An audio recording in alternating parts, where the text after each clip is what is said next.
आपने एक बेटी को न्याय दिलाया, निर्भया। उनकी माँ के साथ भी आप बहुत दिन रही। यहाँ एक कोलकाता रेप केस का जो आरोपी है, उसकी माँ का कहना कि मेरे बेटे ने ऐसा कुछ काम नहीं किया, उसके ऊपर आरोप लग रहे हैं, उसे दबाव के अंदर वो किया जा रहा है।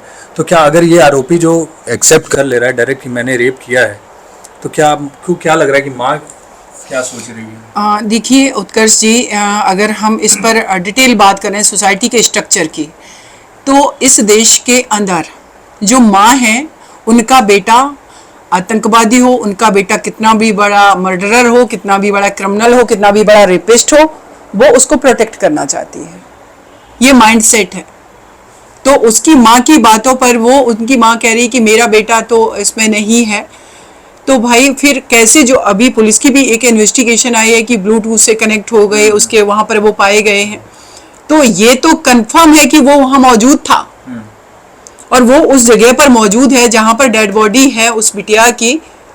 तो इसको हम बाहर तो नहीं कर सकते, माँ की बात पे नहीं जा सकते। अब दूसरा अगर एंगल की बात करें कि जो ये लड़ाई है बेटियों को सेफ्टी, उनकी सिक्योरिटी की लड़ाई है, ये घर के अंदर भी माओ को भी लड़नी पड़ेगी। अगर उनके बेटे कल्प्रेट हैं तो उन माओ को आगे आकर के अपने बेटों को ना पुलिस को देना पड़ेगा कि ये एक देश की बेटी के स्वाभिमान, सम्मान, उसके जीवन की, उसके सेफ्टी सिक्योरिटी की लड़ाई है। तो ऐसे अपराधी कहीं पर भी हो, किसी के घर में भी हो, उनको फ्रंट पर जिस दिन कर दिया माओ ने, बहनों ने, तो मुझे लगता है कि आधी लड़ाई तो हम ऐसे ही जीत जाएंगे।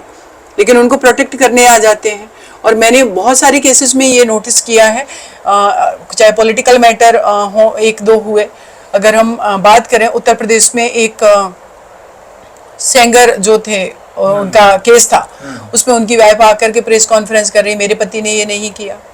अब इसके पीछे कारण ये भी, अगर और हम बैकग्राउंड में जाएंगे, कि उस घर को मेंटेन करने वाला बेटा है। अब वो बेटा क्रिमिनल है, पति क्रिमिनल है, उससे हमें लेना देना ही नहीं है।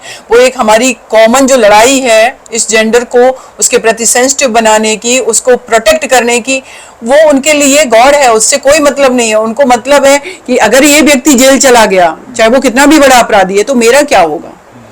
तो एक तरफ उनको भी हमें इतना एम्पावर्ड और इतना हमें लॉजिकल बनाना है कि वो दूसरे घर की बेटी की सेफ्टी सिक्योरिटी के बारे में सोच पाए, ना कि अपने घर के बेटे को प्रोटेक्ट करने के बारे में। तो ये चीजें भी जरूरी हैं और ग्रास रूट लेवल पे काम करने की जरूरत है।